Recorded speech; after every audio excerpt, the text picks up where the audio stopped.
A pleasant good morning to everyone, and welcome to another edition of the Carlos Brown Show right here on the Black College Sports Network. The panel is here, minus one. I got an urgent text message right about 5 minutes before the show started. Coach Pettaway is stuck in traffic, Charles. Alabama A&M's homecoming, Oklahoma Mm. State's homecoming, Southern University homecoming next week.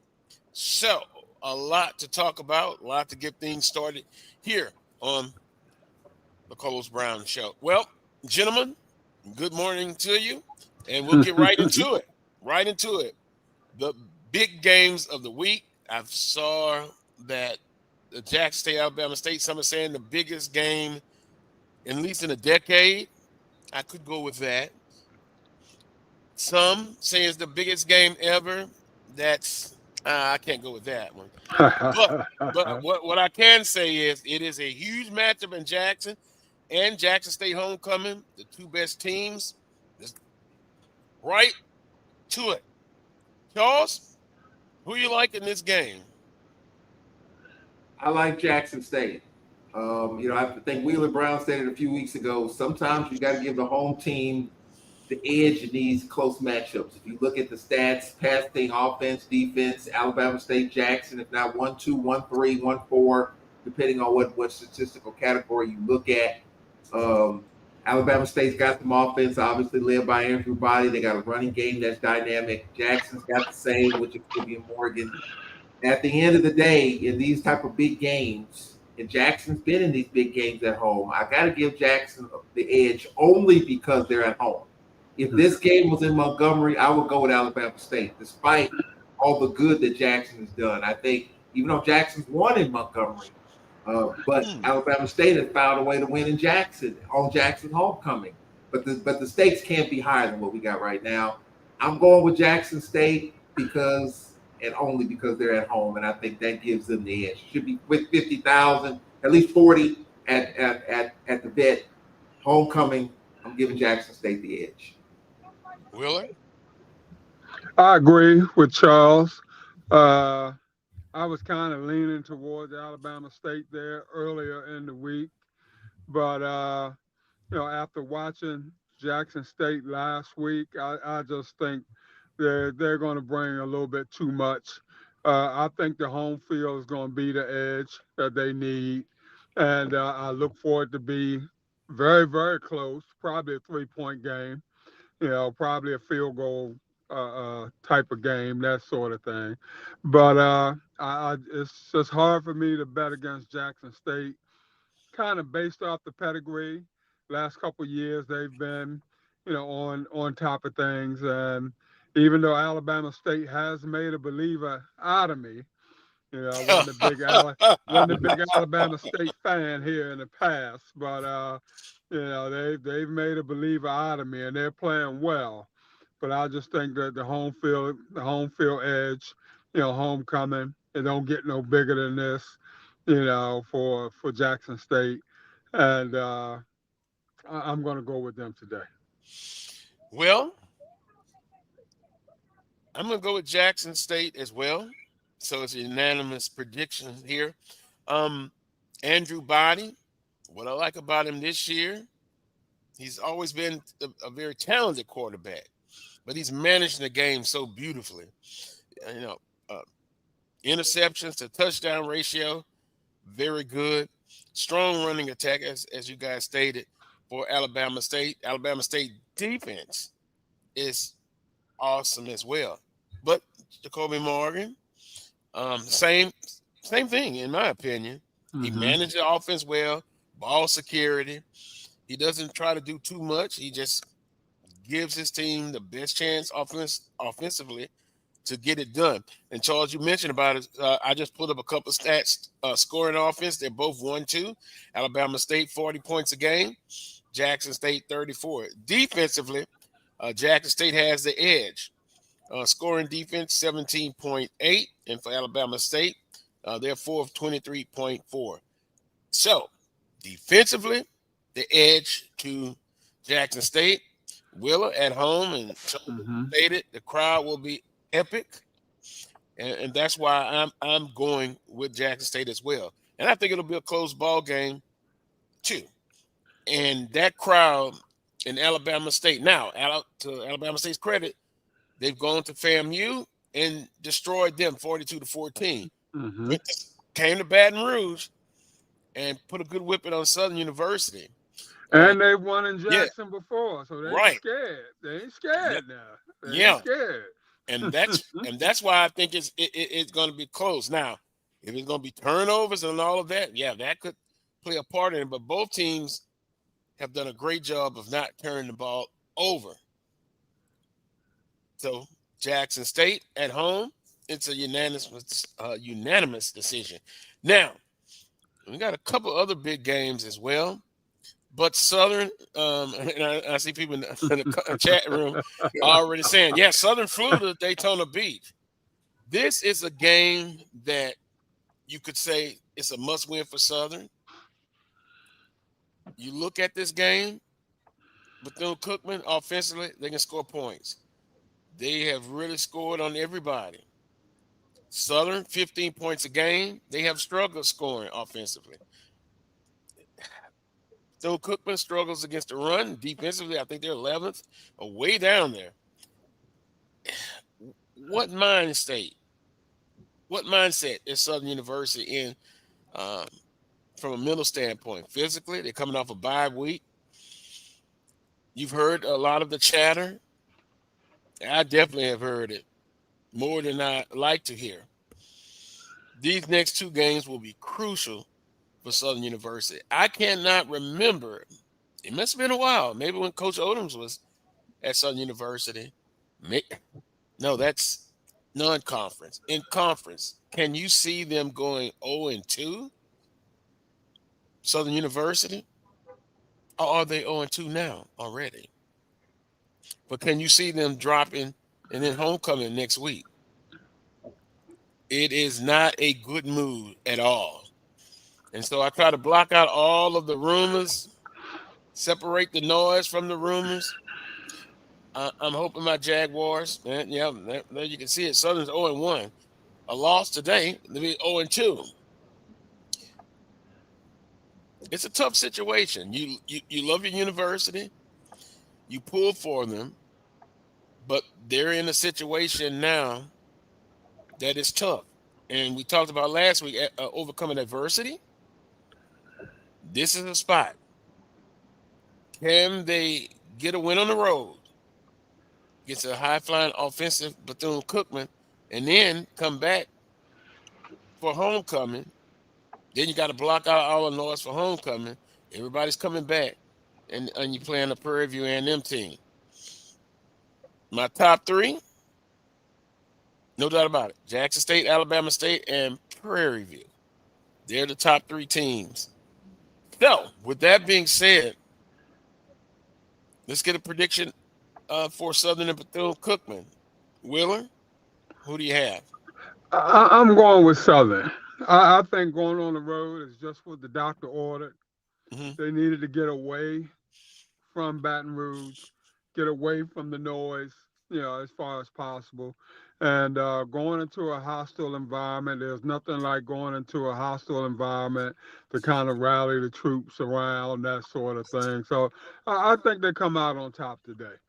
I think probably Coach Graves has spent the last, week or so, rallying the troops and, getting in their heads, that sort of thing. And, has probably done a decent job of blocking out the noise. And I just feel like they come out on top today. Charles? For Southern University, not enough offense, not enough defense. Bethune-Cookman's got a little bit of both. I know all the noise. It's just so hard to block out the noise. It's been going on for a minute now. And I know you've had a couple of bye weeks to kind of fly past that. The social media chatter, all that. It's just, and we got it going on here too. It's just hard to do. And I thought with Southern when I feel like Southern's going to win the game. So I'm not hating on Southern. Just not seeing enough offense. Who's going to start a quarterback today? Is it Woods? Is he still in protocol? And defensively, that's just kind of when I watch Southern and and scout Southern, you can hold their hat on their defense the last couple of years. Not the case this year, but those scoring points. It's hard to win at Daytona Stadium. I've been there, done that. It's hard to win down there. So I'm going with Bethune-Cookman. And if Southern loses this game today, then it's all on the line next week against Prairie View. You don't win that game today and you don't win next week, you can stick a fork in it. It's done. Because that means you'll be 4 out, basically, and with 5 to play if you just run that scenario in there. So I would like to see Southern get a win down there, but I just think it's just not enough from what I'm seeing. Not enough offense, not enough defense. You talk about special teams.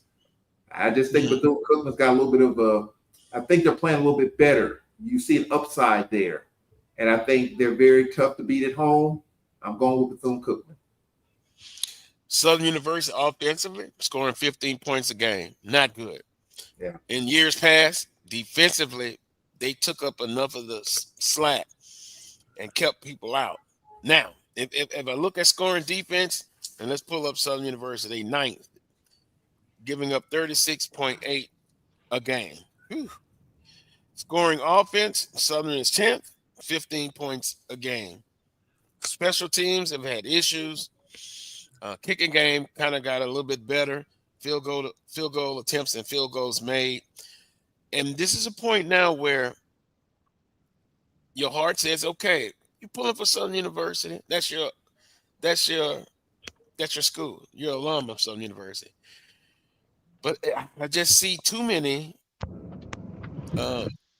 points that they're struggling in. And quarterback, I'm thinking Ashton's probably going to start but we'll see. Woods, last time I checked, was still being advised by the doctor. And when you're in that situation, you got to be careful. Yeah. Will he make it back before the season's over with? I don't know. I really don't know. But Southern will have to keep up with Bethune-Cookman scoring-wise. And that is the big question mark that I have. It's going to be tough. I'm early in the week, I felt Bethune-Cookman was the favorite, and I still feel that way now. And it's tough. It's tough, but you have to be objective. You got to kind of put emotions out of the cycle there. And until they can prove that they can put a full game offensively, defensively, and special teams, today would be a good day. But I think they're just not at that point yet. So I'm going to go with Bethune-Cookman to win it. And with that being said, hey, I hope I'm deadly wrong. So can you remember a year, Carlos, and you keep up with the ebbs and flows of Southern football? Can you think of a year in which Southern offensively has been like this?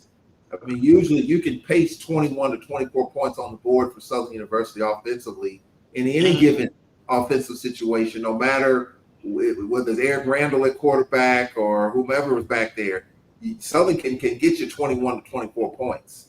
If they get that, then I think they would be in a better position. But it is just kind of surprising to see Southern's offensively not, being at that level.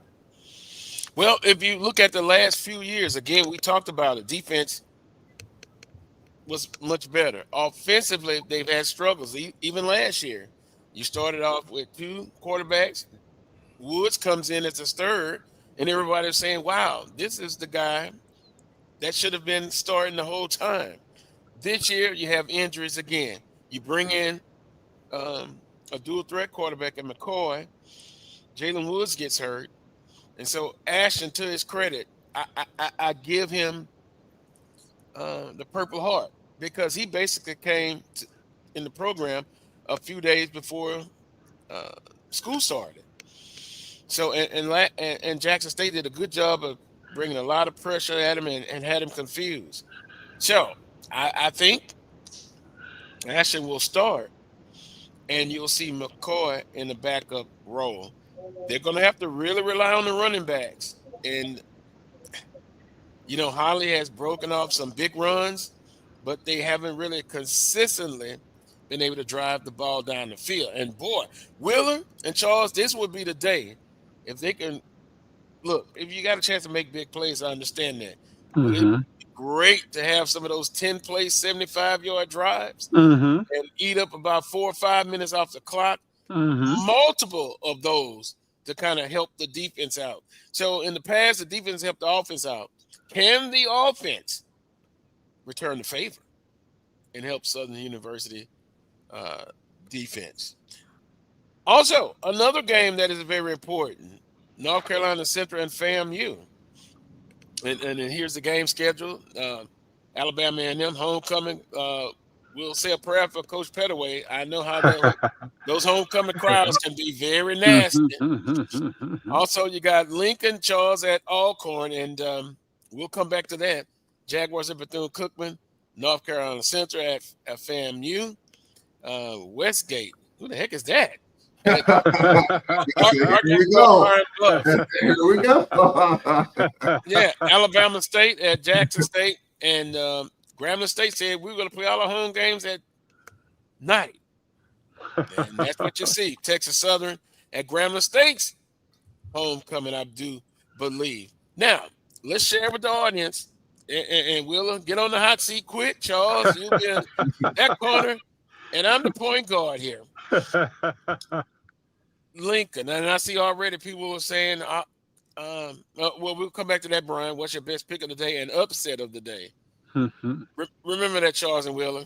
Mm-hmm. So we'll come back to that. But Lincoln, all 35 players, and Southern played them a few years back. Will there be a running clock? They've showed up. Wheeler, you said that these type of games you wouldn't play at all. No. And I agree. And then, Charles, you came back, well, Southern played Lincoln. Yep, they did. But if I was in charge, they wouldn't.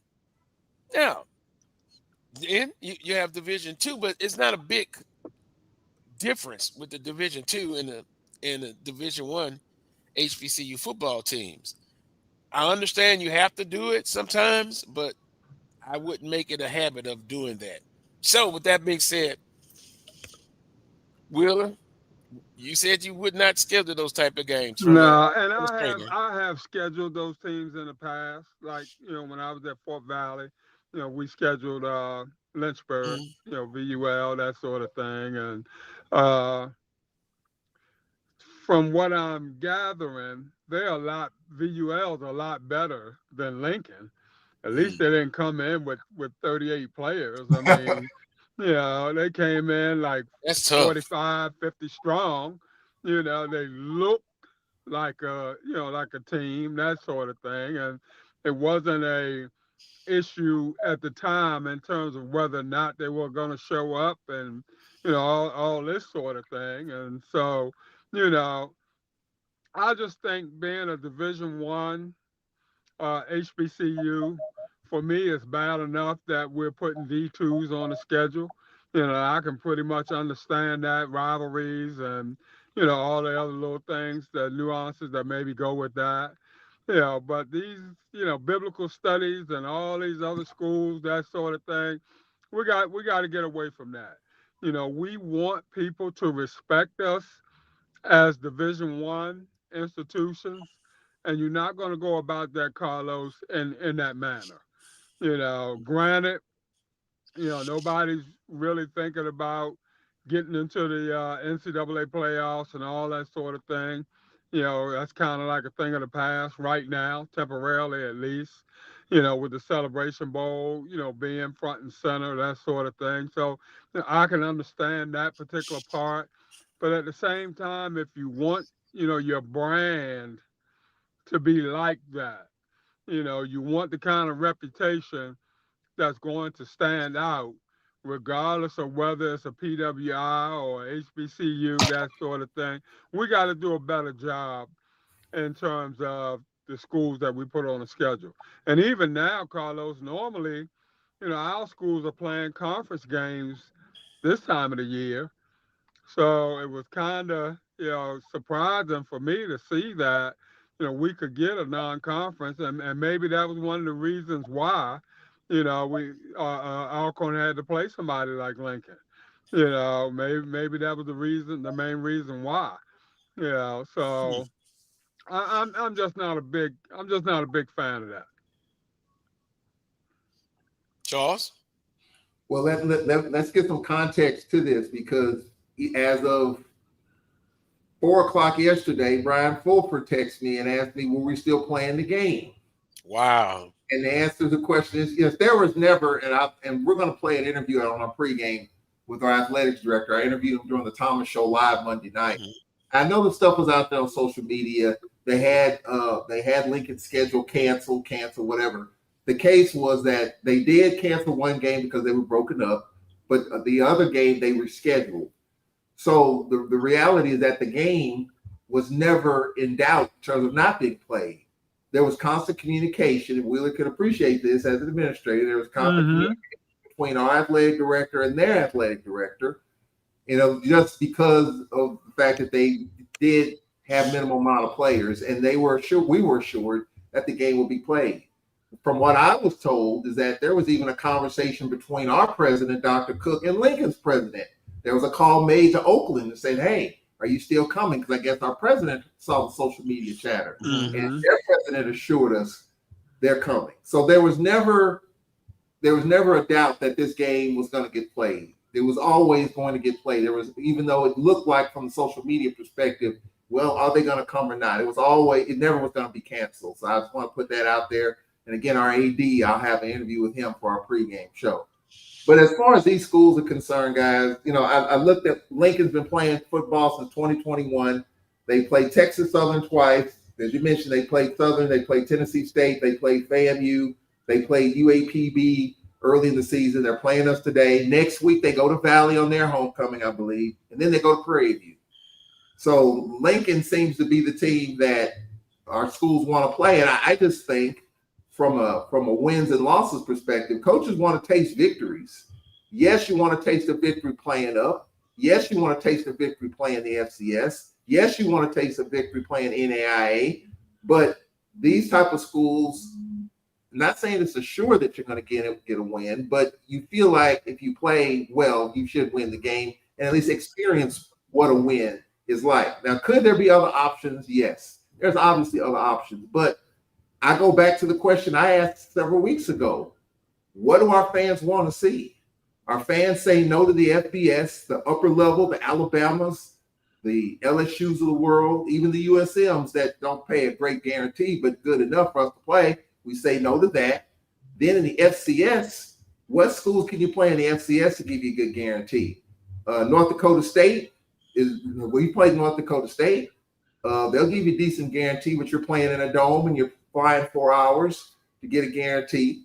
What other schools in the FCS can pay you a type of guarantee that you're looking for? Probably 10 out of all the FCS. I'm just guessing. I may be wrong on that, but it's not very many. Or they might say, we'll go 3 for 1. We'll come to your place once, you come to us 3 times, we'll give you a guarantee. It ain't gonna be that much. So cancel that out. So now you got the Division IIs, you got the NAIAs. What kind of schedule would our fans like to see? Because on one hand, we lose 63-0 to Mississippi State, we're mad.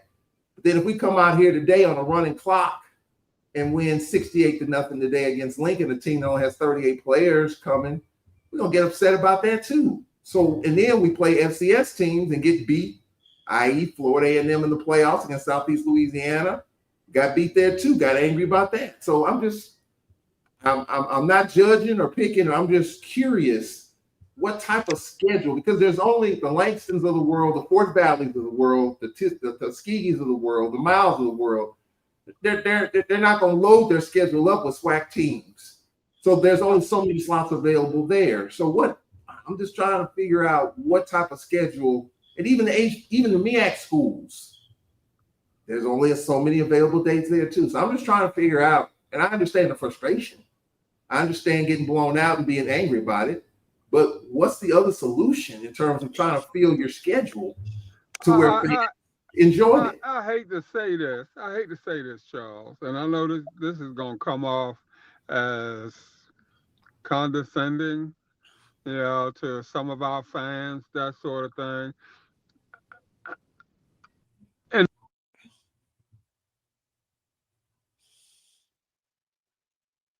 Uh-oh. it's got to be about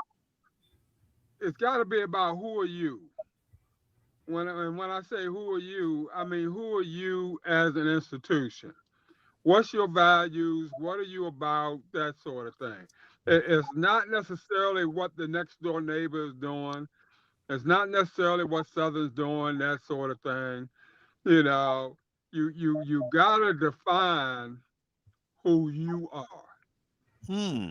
And I think once you do that, you get a better direction in terms of this scheduling thing. If your goal is to be a player in FCS, then you're going to have to make a player's schedule. Meaning that you're going to have to, play more FCS institutions, that sort of thing. Uh, you know, Look at the little pity guarantee from North Dakota State or whomever, and maybe try to jump at it every 3 years or so or something like that. You know, if you depending upon the big guarantee game in order to fund your budget, that's so all this is part of the philosophy of who you are. If you're an institution that you don't have to depend on that as much because basketball is carrying the weight, that sort of thing, then you can do a better job of scheduling FCS schools that may kind of be on your level. But we know that, if you play those schools and you play them close, even though you lose, they're not going to play you again, that sort of thing. So it's a whole lot involved in this nuance of scheduling. But in the grand scheme of things, you got to kind of put what the fans want a little lower on the totem pole. That's not going to be number one on my list. Number one Hmm. on my list has got to be, like I said, defining who I am, and then going about my scheduling in a likewise manner. Even though a lot of people won't agree with that sort of thing, and that's okay. I don't want to be a coach who settles for automatic wins. I like to fight for mine. Hmm. That's just the coach in me. I don't mind a good battle or a good fight. You know, Back when A&T was 0-23 or 0-24, I felt the need to kind of tamper with the schedule a little bit because I felt like we needed to win. After 2 years of not winning, we needed to experience some success. So I was willing to play down there anybody. But I wound up getting a couple D2s, on the schedule. I don't know if it was Winston-Salem State or, somebody else, but, we started out 2-0 that season. We kind of got that funk off our backs, that sort of thing. We Hmm. didn't do as well the rest of the way, but at least the kids had an opportunity to experience some success. But I knew who we were as a program, so I wasn't going to stick my neck out there and get stomped by the big boys when we were already feeling down in the dumps. We just needed a win. If Lincoln was out there at that particular time, would I have scheduled them coming off of 22, 23 straight losses? Probably, yeah. Just to get the funk off me. Yeah. So it's a catch 22. You want to take into consideration how the fans are feeling, that sort of thing. You want to take into consideration how the coach is feeling, but at the same time, we have to, like I said, know who we are, what we're about, what is the goal for our institution, what is our brand about. Are we the type that's going to go anywhere, play anybody at any time? Or are we going to pick and choose who our opponents are in order to make sure that we got a couple wins, under our belt or what have you? And like I said, that's a question that each individual institution has to ask Mhm. themselves and come up with that answer for themselves. You Mhm. know, and I think once they do that, then everything else kind of goes out the window. I So guarantee I'm almost willing to bet everything I got that in 2026, or let's say at the end of 2025, if Lincoln University of California called all 12 ADs and said, hey, would you like to play us? From Reggie Theus, Ashley Robinson, AD Robinson, Roman Banks, how many schools you think would take them up on that offer? If it's a decent, if it's a respectable guarantee where, I mean, they're not going to charge $100,000 to come down, but it's a decent enough guarantee where you can handle it financially. How many of our ADs you think would take them up on that offer? A game I against can Lincoln? tell you what, Charles. I can tell you what, if I had any thought of scheduling them, what has happened with you guys has kind of eliminated any thought in my mind. Because the Hmm. first thing that be in my mind right now, I'd be wondering, are they gonna show? Even though it was never in doubt, that sort of thing, just the fact that there was an inkling out there, or some words out there, what have you, and they had to cancel a game because of lack of numbers or what have you, to me, that put the seed of doubt in my mind. So I'm going to be hesitant to even dial that number because I'm going to be on pins and needles wondering whether or not they're going to show up, especially if I got them for homecoming. Because if you don't have them for homecoming, I, I Woo! I believe the opponent that they're playing today, because it's homecoming, if it was say Tuskegee, just putting their name out there, Mm-hmm. it would be a better crowd. I'll be interested in see what kind of crowd and excitement. I had a guy tell me one time, this is about 5, 6, 7 years ago with basketball. And Southern was winning, but it was a drag out, knockout kind, not exciting. That guy, that guy walked up to me and said, "You know what? We won, but this game was boring as hell. I'd rather," and this is where it would shock me, I'd rather the game have been 90-80 and we lost. I'm not speechless many times. I didn't know what to say about that.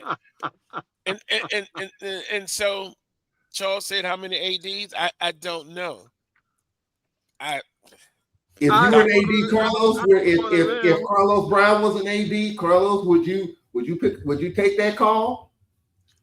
I'll take If the you call, tell them thanks, but no thanks. so you I yours is a go on a no. limb. Mhm. I go on a limb, Charles, and say probably 7 of them would answer the call gladly. Answer, Yeah. but what would be the answer though? Yes. I think the answer would be yes. Yeah. Now, I Mm, will say, based on what has happened with this game and just the social media stuff that was out there, I think there would be some cause for pause. That's why their contracts, and as our ID said, we're contractually obligated to have this game, and they're contractually obligated to play this game. So from a monetary and contractual perspective, the game is not to be played, or else Lincoln was going to have to give us the guarantee back. So money plays a part in this too. But I think all things being equal, I would think that if the guarantee was right enough, some of our programs kind of middle of the road, I think they would probably take Lincoln up on their offer and bring them in. That's just my opinion.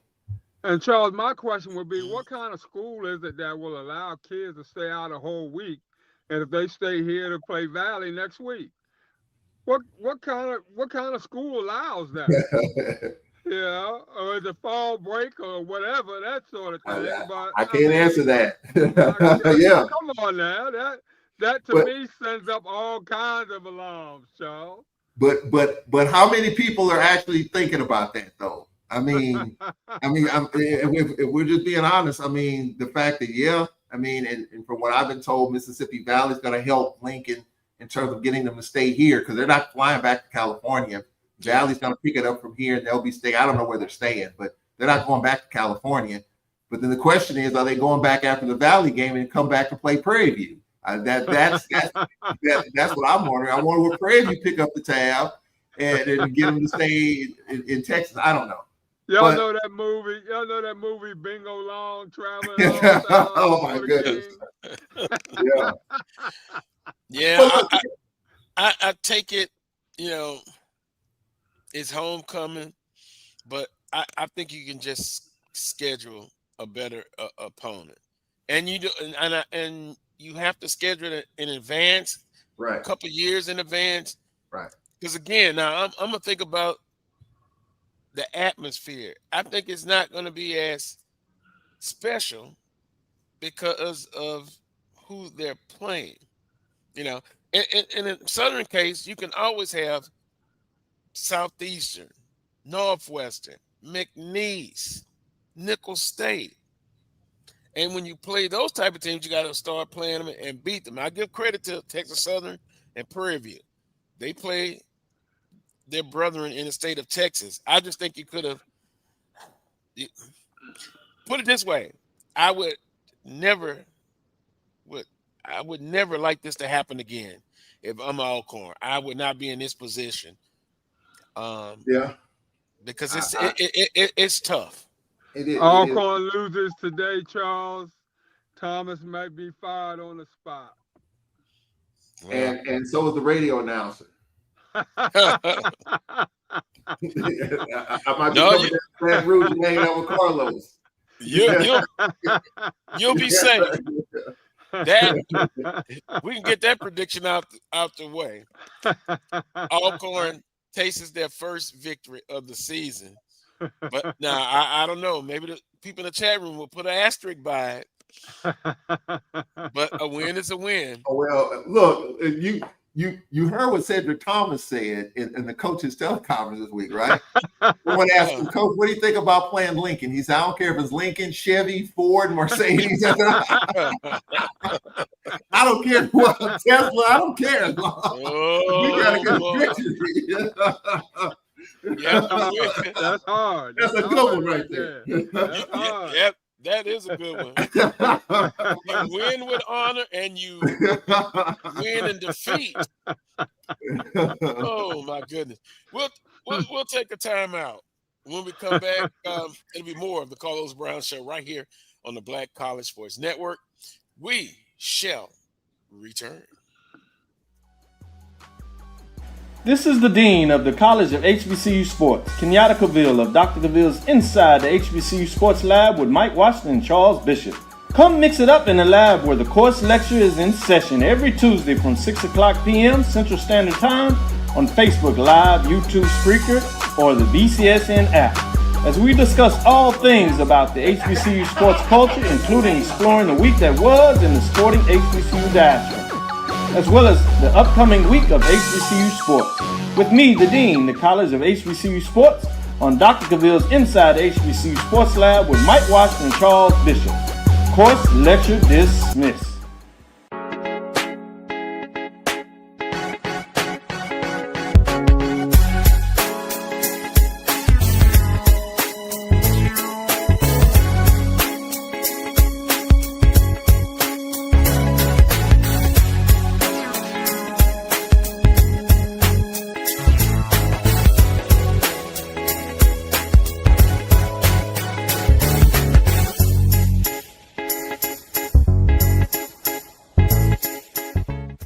It's never too early to plant the seed, to share the tradition, and instill a sense of pride in your HBCU with your little ones.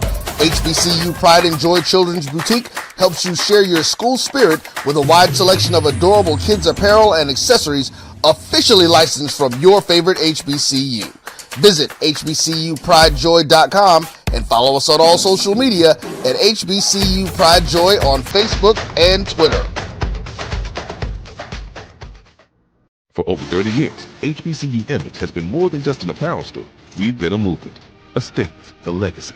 We celebrate the pride, the purpose, and the culture that make historically black colleges and universities legendary. Whether you're a student or a lifelong supporter, our gear lets you wear your HBCU story with confidence and style. Because when you wear HBCU Image, you're not just wearing clothes. You're wearing culture. You're wearing pride. You're wearing purpose. HBCU College football fans, the Cricket Celebration Bowl is celebrating 10 years of crowning an HBCU national champion. A champion will rise at Mercedes-Benz Stadium on December 13th as the MEAC and SWAC champions clash in Atlanta. Join us for championship football, interactive fan experiences, and iconic marching bands. It's an HBCU family reunion that you don't want to miss. See who will be crowned the next HBCU national champion. For event and ticket information, visit thecelebrationbowl.com.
Oh, I can listen to Maze all day and all night.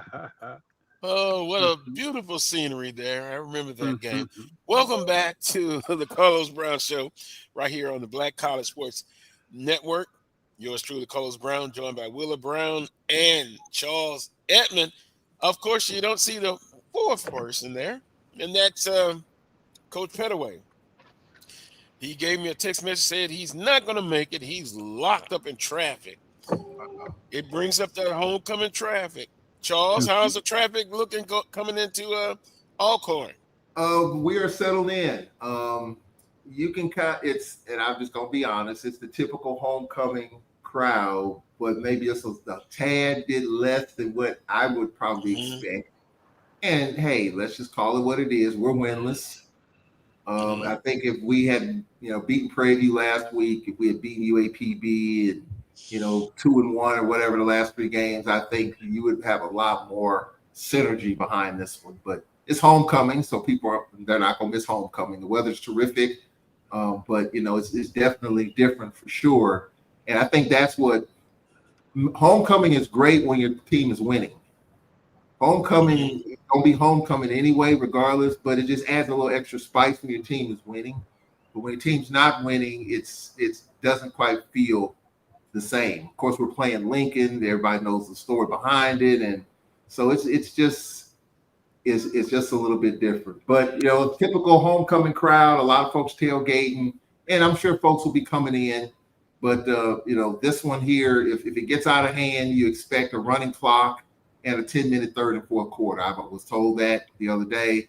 If it gets to that, and so we'll see. But I want to ask a question to you, Carlos and Wheeler, about homecoming. Okay, we all have homecomings, and the homecoming game is a part of homecoming. Let's say the worst case scenario happened here, in which Lincoln couldn't come. I heard of a scrimmage or something that we're going to have here in place of a game. Can homecoming be homecoming without the homecoming game? All the festivities on Friday, concert Saturday, bonfire, whatever you got going on Friday. And I think Wheeler kind of chimed in from an administrative standpoint. Can you have homecoming without the game? And from a fan standpoint, would you still participate in homecoming if there's no game? Well, I think I'll go into the chat room and see how they respond. The football game is the crowning jewel of all the festivities. So I believe that you can have it, but it'll be a major impact if you don't have that game. Willer, what say you? I agree. The football game is the creme de la creme. And, without it, it's going to take a lot out of the homecoming festivities. But at the same time, if it's a situation where,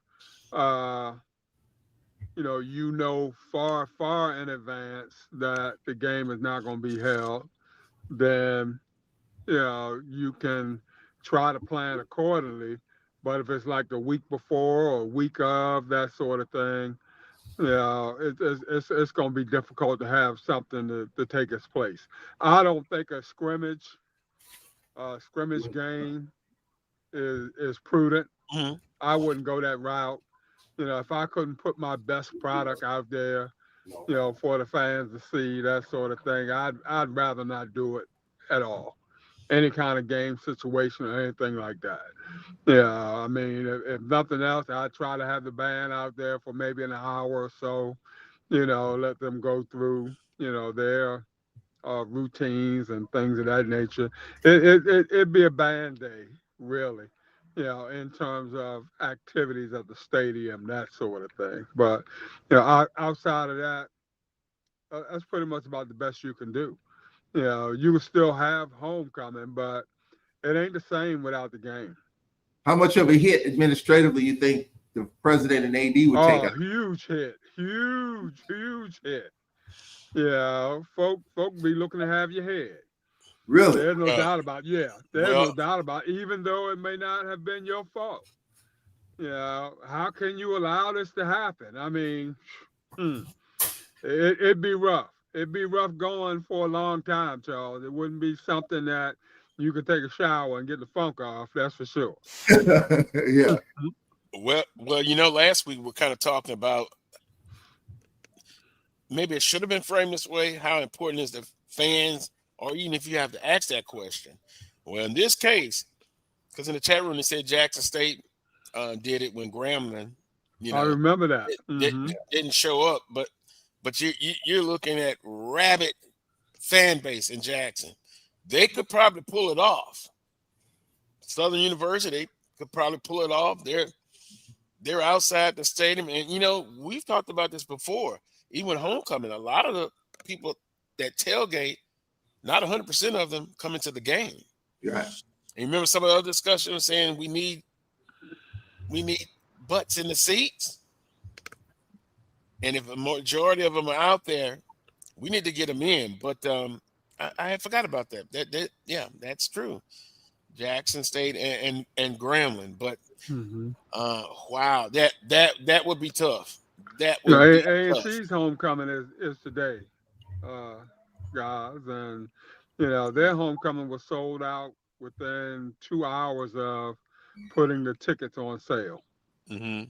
So their homecoming's been sold out for a while now, and but they have so many ancillary events going on. And like I said, while the game is important, there's no doubt about that. But with so many other things going on and things of that nature, I ain't gonna say they would miss the game, but in the grand scheme of things, that party on Friday and tailgating 3 days in a row and all that sort of thing, all those things kind of take a little bit more precedent. Yeah. Now, if you told them the band wasn't going to show up or what have you, then you really have some problems there. Yeah. But so and that opens up a whole nother can of worms, a whole nother discussion we've had in the past. Which is more important? Is it the game or the band? If the band doesn't show up, does the game have less meaning if the bands don't show up? We've had that discussion before. Yeah, but and it don't have less meaning if you're a player. It don't have less meaning if you're a coach. It may have less meaning fan wise, that sort of thing. But I'm gonna say to the other people that matter, they just want lock horns. Well, in the chat room, it's interesting conversation going on. Michael Road Dog Reed said at Carlos, and that's why schools need to jack up their parking to recoup the loot from folks taking up space and not buying the tickets. Oh yeah, when you set foot on Southern's campus, you're paying whether you come in or not. Mm-hmm. Yeah. That's the same way at A&T. Yeah, so I'm sure it's like that. You got to buy a game ticket to get a parking ticket or to get a tailgate spot. You got to buy a game ticket. And for RVs and all of that. So Mm-hmm. I understand you, Michael Reed. I understand you. But is that the way? And that's been discussed here too. Is that where we're heading? I mean, just for someone to come out and tailgate and not come in the stadium, you're going to pay a premium for that. Is that has it been going that way, or are we starting to head that way? I think it has, Yes. for the most part. And there was a time when I was at A&T, I was kind of against that, Charles. Yeah. And then I kind of turned the corner a little bit to where I just wanted like a nominal fee, like maybe $10 or something like that. You know, if you just wanted to tailgate and not come into the game, that sort of thing. When I left A&T, they just instituted the whole thing that you got to have a ticket in order to get a tailgate spot. And then you had to have a ticket. Everybody in the car coming through the gate had to have a ticket. So it just can't be the person who's driving, who's actually parking the car, that had to have a game ticket. Everybody in the car had to have a ticket. You know, and if you walk up to the gate in order to get on the premises, you know, you used to could just walk on the, you know, walk out into the tailgate area, that sort of thing. But everything's fenced in, everything's locked down now. So you have to have a game ticket in order to even get in the tailgate area, period, even if you're walking. You know, so it's pretty much has gone that way. You know, probably especially for some of the more, you know, popular schools, they do it for every game. Yeah. You know, whereas probably some of the other schools probably just do it for homecoming or what have you. Yeah. Yeah. You know, so That seems to be the consensus in the chat room. yeah. Different institutions, people that went to different institutions saying it's there now. Well, you know, one thing that I am happy to hear, the two S's that I mentioned last week, SWAC football and sellouts. You know, Alabama State, FAMU was sold out at Bragg. We're going to FAMU next week. First time I think we've ever played at Florida A&M for a football game. That game, Brian Fulford told me that game's a sellout. So I'm glad to hear that. You know, your favorite phrase, Carlos, hard sellout. I'm glad to hear more of that coming out of some people's mouths when it comes to SWAC football, because that if we sell out our stadiums like that, there won't be as much of a need for these $700, $600, $500, $400, $300,000 guarantee games. There won't be quite a desperation for it if we sell out our stadiums on a consistent basis, like what we've seen here the last few weeks, in my opinion. Well, see, that's the key word, consistent. Right. You know, you can't have one or two per home season. And we know that's going to be kind of highly unlikely for the majority of our schools, you know, to sell out every home game. Like, you know, I use A&T as an example. The only time they come close to a sellout is if they're playing North Carolina Central, you know, really, or if it's homecoming. Or Winston-Salem State, you get a near sellout crowd. Yeah, but homecoming is really the only one, you know, unless Central and A&T are super competitive on the field, yeah, then you're pretty much guaranteed a sellout for that particular game. But that's going to be pretty much about it. Did you see the home attendance so far? HBCUs? Yeah. Overall? Yeah. Now, this is going to come across arrogant, but Southern leads. With one win. Once again, just think, if it was like the old days, they were rolling, I'm telling you, it was a act of labor and love to get on that campus because it was packed. Now, last year homecoming, you witnessed it, Charles. It was people still talking about it. That was biggest I've ever seen. In 34 years. I haven't seen that many. I haven't seen traffic backed up to 110. I thought I would never see it, but it was 3 hours in line, and it would took longer than that if we didn't jump the curb and break every law in the state of Louisiana to get parked. You probably still would be out there trying to park. But yeah, I agree. I mean, the Jaguar fans, when they're winning and rolling, they fill up Mumford, especially with homecoming and with Alcorn coming to town, Jackson, FAMU. I mean, I think, and even we talk about FAMU. Okay, so they sold out the game with Alabama State. Next week's game is sold out. They got Jackson coming to Bragg. That's 3 sellouts right there. You better believe that game's gonna be a sellout, And so I to hear that, I mean, I think that's awesome. Yeah, I think to Will's point, I think consistency is going to be tough because now you look at, and we're talking about conference games home, right? Mm-hmm. Now next year it flips, right? Right. Southern goes to Jackson State. Oh, I can hear him now, 8 in a row. And let's see. Then who's the home games next year? Alcorn. Because they go to Prairie View. They got Prairie View at home this year, and then they got FAMU.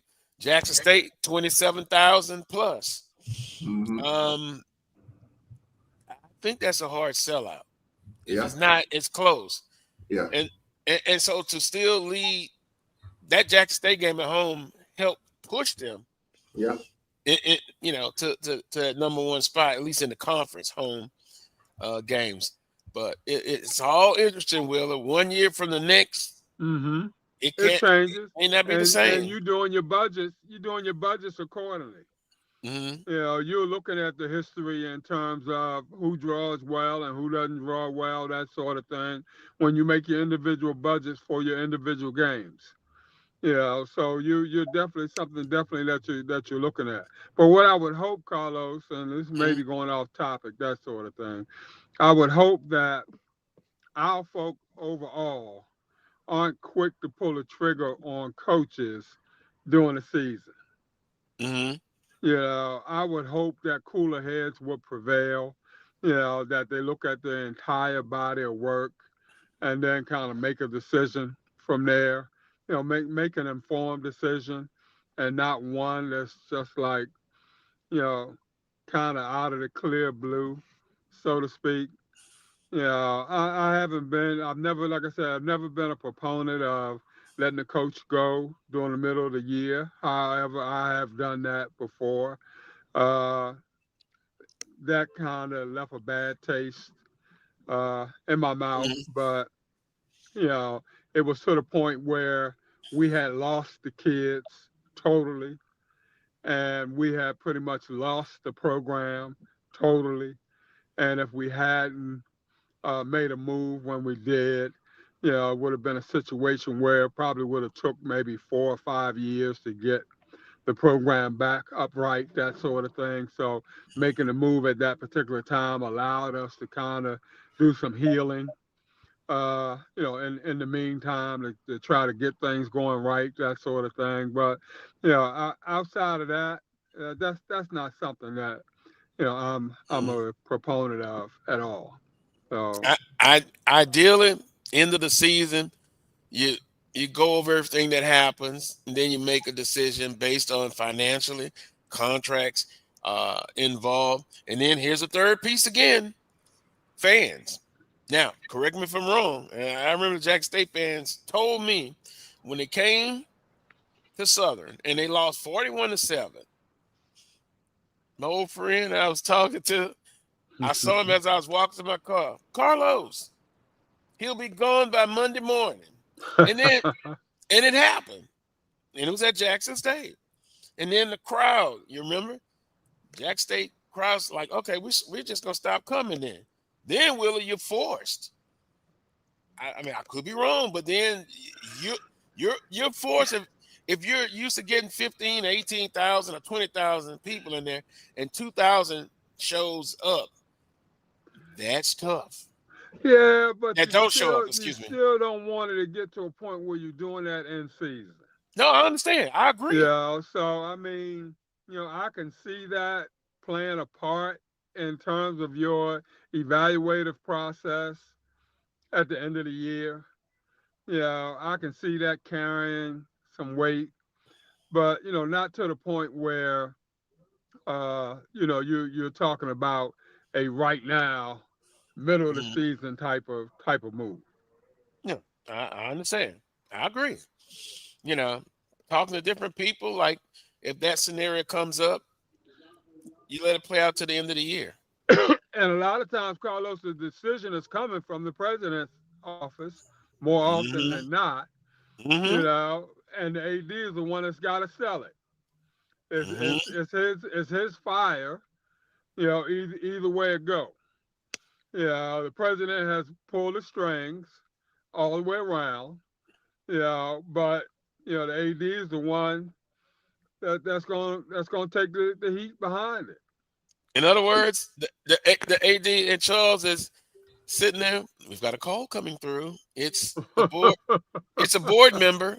That's what I was just getting ready to say. That, and it could be the athletic chairman of the board. Yeah. Oh, we need to see you as soon as possible. And that situation has happened. I believe that's happened at every institution in this conference. I was at a school, Carlos, that shall remain nameless. Okay. And we were playing in Atlanta, sitting in the dome, one of the domes, the older domes, because we're talking Georgia about Dome. way back. And where the president of the institution hopped over the fence from the press box area. You know how you got the press box and you got the little seating outside? Okay. He hopped over the fence from his box into the box where I'm the associate AD at the time, not the AD, but the AD was sitting next to me at halftime of a football game in Atlanta. And he tells the AD loud and clear, I want that so-and-so gone by Monday morning. Somebody said in the chat room. and if he's not gone, you'll be gone by Monday evening. Wow. Well, yeah. That's a part of the business. AD looked at me and said, Wheeler, what do I do? I said, he's gone Monday morning. But you don't have a choice, unless, I would be, yeah. I think, you say? Well, I would probably maybe be defiant. I don't know, knowing me, my personality. But then you got to weigh in a job, if you're married, Yeah. That, and I was going to say, for schools that have boards, and there's quite a few schools in our conference that have those boards, Southern University and Florida A&M and Texas Southern and others, I would assume that when that decision comes down, it may not necessarily come from the AD. It may be coming from a lot higher power. It may be beyond the AD, the chancellor, the provost, or the president. You got boards that you got to report to, and I think maybe that could be the triggering mechanism of some of that stuff. Yeah, the unpleasant part, right, of the business side of it. Well, we'll take a timeout. When we come back, we'll look at last week's football schedule. We showed you this week's schedule, and we'll get some predictions in. And also, something else happened during the week. I've had a few people say, bring on basketball. We'll look at predicted order of finish, and I must say, in chat room, you can tear me up. You can tear me up. I was surprised, and I heard about Bethune-Cookman, what a recruiting class they put in. I thought my Southern University was going to be picked first on the men's side, but second. That's all right. The regular season in the conference will tell us all we need to know. So we'll look at the basketball predictions as well. You're watching the Coles Brown Show right here on the Black College Sports Network. We'll be right back. You're looking for the latest information on Southern University sports, the Southwestern Athletic Conference, and HBCU athletics. There's only one place to go. Tune in to the Carlos Brown Show, exclusively on the Black College Sports Network. Planning an event? From weddings to corporate functions, CMJ Events LLC brings over 15 years of experience to make your vision a reality.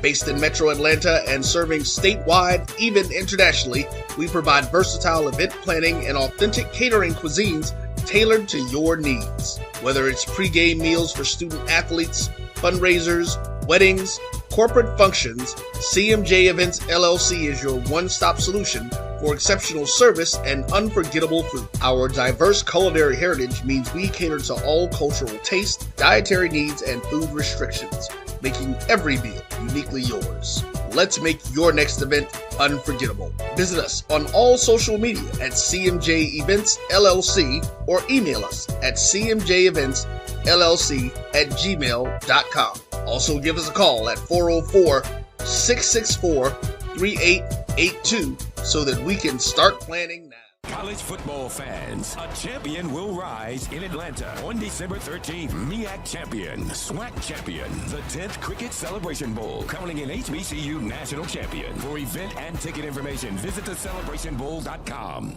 Since 2002, Empowerment Resources, Inc., a nonprofit organization, has empowered more than 1,500 youth and adults in Duval and surrounding counties. Through its programs, Journey into Womanhood, Girls Mentoring, Life Skills for Teens, and parenting education coaching.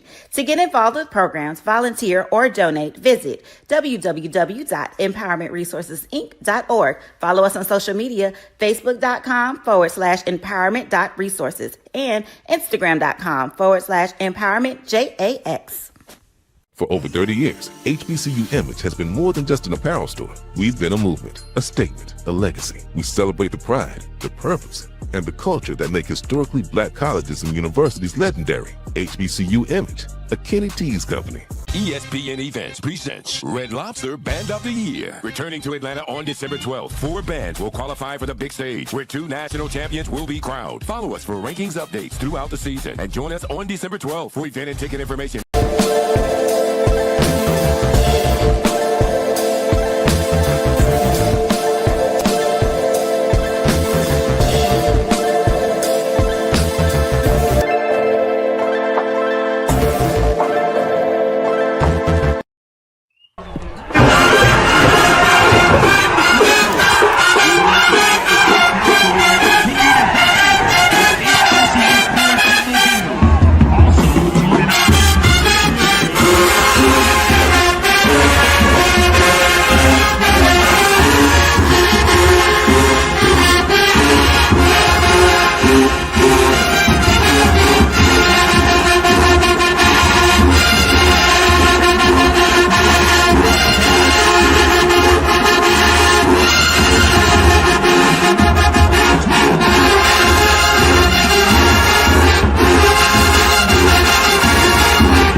Welcome back to this week's edition of the Carlos Brown Show right here on the Black College Sports Network. Carlos Brown joined by Charles. There was 4, there was 3, now there are 2. Wheeler he did talk about it before the show. He had to do a great thing and take his nephew to his football game. And so we'll appreciate the time. So, Carlos, can I chime in on something? I'm just now looking at some of the comments. And just going back to what we talked about in the first hour about, trying to replace the Lincolns of the world. And I see some of the comments about playing some of these classics. Well, here we go. 5, 4, 3, 2, 1. I'm going to add 7, 6, 5, 4, 3, 2, 1. We've already seen in the last couple of weeks one classic go by the boards. And you know what I'm talking about. I just wonder, are these classics starting to fade into black? Go away. Because, from the Circle City, the Gateway, Chicago Classic, back in the 90s, the roaring 90s, we had a bunch of them out there.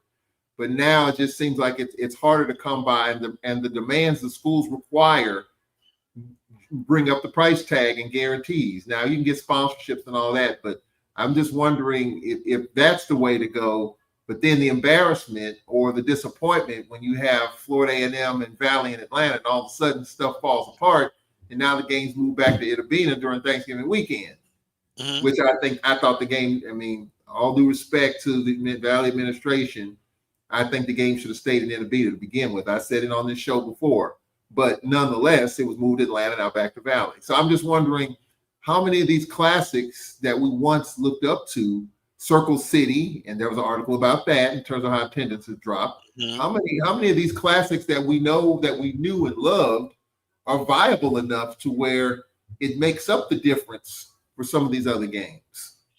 Yeah, I think the trend that you're seeing now is less involvement.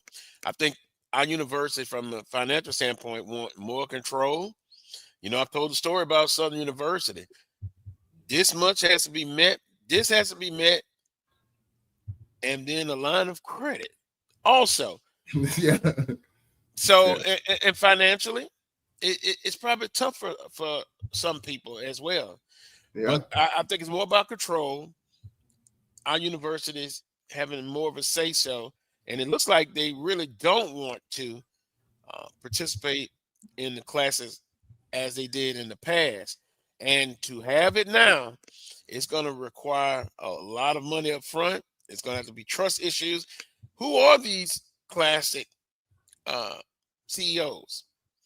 If you got a strong relationship, I guess I can't speak for Southern, but talking to the associate AD, it's X, A, B, and C, and X, Y, Z needs to be met. Yeah. And then there's a piece. It has to be enough. Then you throw in another piece. I think we kind of talked about it a couple of weeks ago. I used the example when Southern moved the game to Jackson, and it was Southern's home game. It was the business people that got hurt.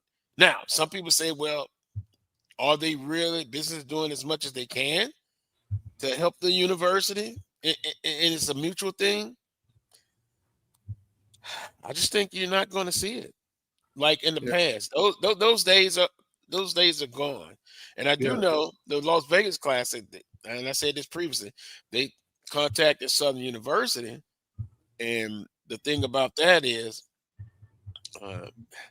they prefer to play that game as a non-conference game. So getting an opponent will be a non-conference opponent. This year is Grambling and Jackson State. Now, can you move one of those games like it? You play at a conference team, but it doesn't count. Yeah. Yeah, I kind of like, hey man, you got to go to a non-conference, and if it's etched in stone, it's always in the middle of October. Then that kind of cuts Southern out. I mean, because that's conference time, unless you move a conference game. Yeah. Well, the master schedule is already set for the next 4 years. So, I mean, for those who are privy to see it, you can tell what those matchups are even in October. And I know you want to protect homecoming because, our homecoming is this time of the year, and Southern's homecoming was when it is. I know Grambling's homecoming has been anywhere from mid-October to early November. Homecomings get bounced around. But, most of our schools want their homecomings to be at a certain time, at a certain month, certain time of the month. And so I think you have to protect that as well. When you're moving these games, it's just not like you're talking about it. But, if Grambling and Jackson agree to play in Vegas and move their game either from, Memorial or Eddie Robinson Stadium, you get a good guarantee. Fly your teams out there, go for it. I'm anxious to see all the details of that game because that was really intriguing and surprising. I was really surprised that they decided to move that game to Vegas, to be perfectly honest with you, because it is a good matchup, whether at Grambling or Jackson. Even though Grambling fans, I'm saying this is a Grambling night, don't travel unless it's New Orleans and the Bayou Classic. I'm being honest about that. But have that game in Vegas, I thought was a bit of a surprise, unless there's a lot of coin associated with it. Yeah. Well, it looks like in the next few years, it's probably going to be a conference game. Even if they wanted to invite a MEAC, two MEAC schools, I don't know. That's going to be tough. It's going to be interesting to see who plays next year in this Las Vegas Classic. But to answer your question, the classics are trending downward. Yeah. The one in Memphis, there's been discussion of us going back to Memphis to play UAPB again. We would take our home game with UAPB to Memphis. I mean, nothing determined, but that's kind of the scuttlebutt that I heard even months before this game. It might be a 2-year deal. So we'll see how that goes. Now that's a game that's kind of hung on. It's always been Jackson, Tennessee State, but since both those teams kind of broke away from it, you've had different teams. I think you had 5 different SWAC teams that's been in that classic. Mm-hmm. So we'll see how long. Fred Jones is the promoter there. So we'll see what he can put together going forward to keep that game alive up there. What was attendance for Alcorn and UAPB? What did I see? 22,000, I think it was. 22,000. And of course, that game, I remember one year I read 50,000 when it was Jackson State, Tennessee State. One year they had 50,000 up there. So, yeah, it was 22,000, and hopefully, and that matchup was set up, several months ago. So you were kind of expecting a little bit more, at least I was. But we'll see if this matchup happens next year in Memphis. Maybe it'll be a few more folks up there. I will say, opponents matter. Opponents matter in those type of matchups. And then how will the fans get weary? Alcorn has alum in Memphis, UAPB, but right. it's the Memphis crowd that maybe don't have any allegiance to either school. Those are the ones you would have to kind of get out. And 22,000, just looking from the outside in, that was just from basically those two fan bases. The local crowd didn't seem to be too excited. But I could be wrong. Maybe they did out of that 22. Maybe it had just some people with no ties to the game decide to come out. Well, look, if we're gonna be honest, if that matchup was at Golden Lion Stadium, or if that matchup were right here, you would have 22,000 at either place. So to have that game, to have 22,000 for that matchup, I would say it, and I'm kind of backtracking here, just thinking about it, that may not be too bad. Because if you played it at Pine Bluff or here, would you have that type of crowd? Probably not. So, it may have been a good situation to have that type of crowd, considering the two teams, looking for a victory and the records and that sort of thing. So that may be okay. I guess from our standpoint, maybe Pine Bluff standpoint, we could get that crowd if it was in Pine Bluff or if it was here in Lorman. Well, Pine Bluff Stadium, seats 12, 13,000? Right. It would have to be packed at 95%. Yeah. Alcorn Stadium, 19, 20, 21, 22,000? Yeah. Yeah. Well, see, 22, yeah. It would be more impressive if they had a bigger number, like 30, 32,000, 35,000, but yeah. We'll see what happens with that. I do believe that the opponents matter. SWAC women's basketball preseason selection. Here we go. Predicted order of finish, Charles. We're switching gears here. Southern pick number 1, Alabama number 2, Jackson State number 3, Texas Southern 4, Grambling State 5, 6 Alcorn, 7 Bethune-Cookman, 8 FAMU, Alabama State 9th, Prairie View 10th, 11 Arkansas Pine Bluff, and Mississippi Valley number 12. Southern, Alabama State, Jackson State, and Texas Southern. Those are interesting 1 through 4, and then of course Grambling State comes in outside. What do you think about that predicted order finish? Not surprised about Southern University. I've even talked with our coach Nate Kilbert. Just he has always felt, even last year, that Southern was the best team above and beyond. So I'm not surprised in what you talked about in reference to in terms of what they brought in, some of the transfers. Your agreement with that. Alabama State second, first. Am I right about that? Alabama A&M.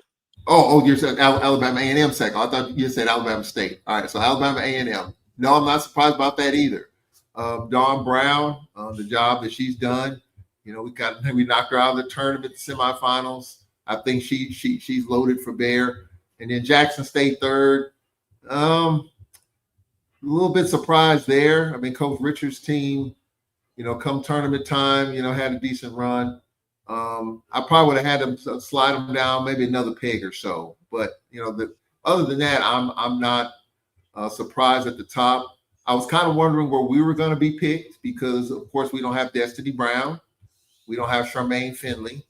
And we lost some key pieces last year. And so to have us where we are, sixth, clearly, we lost a lot. But yeah, Alabama A&M second, Jackson third. I would have probably had Texas Southern above Jackson.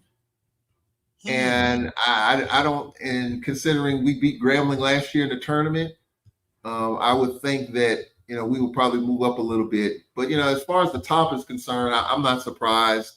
Probably, Jackson down a little bit. I would have moved Texas Southern up. Burnetsky's done a great job with that program. I probably would have moved him up a peg.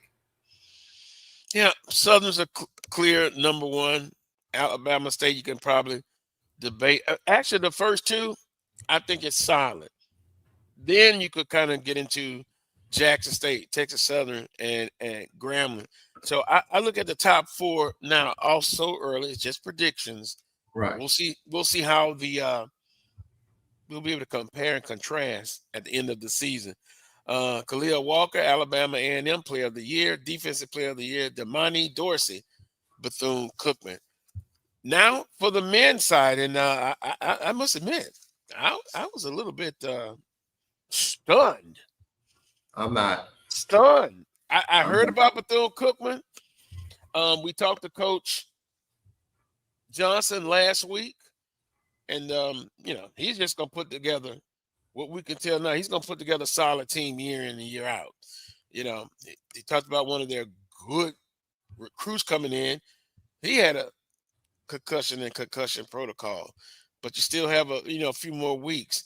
But Bethune-Cookman, yeah, they picked number one, Southern 2, Jackson State 3, Alabama State, the defending tournament champions 4, then Texas Southern, Alabama A&M, Grambling, FAMU, Prairie View, Alcorn, Arkansas Pine Bluff, and Mississippi Valley State.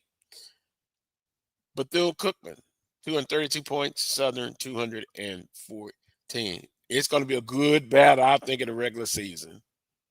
I can't remember a recruiting cycle, an off season, in which a SWAC team collected as much SWAC talent out of the portal than what Reggie Theus did. Mm-hmm. I mean, he signed 3 or 4 dudes, all conference from other schools that hit the portal, and he got them. A kid from UAPB, a couple other kids. I don't know the names, but mm-hmm. when I read about that, I'm like, and Reggie Theus is a good coach. He's a good coach. And what he was able to do last year was something special. And so now he's got a special group. I am not surprised at all that they're picked to finish first.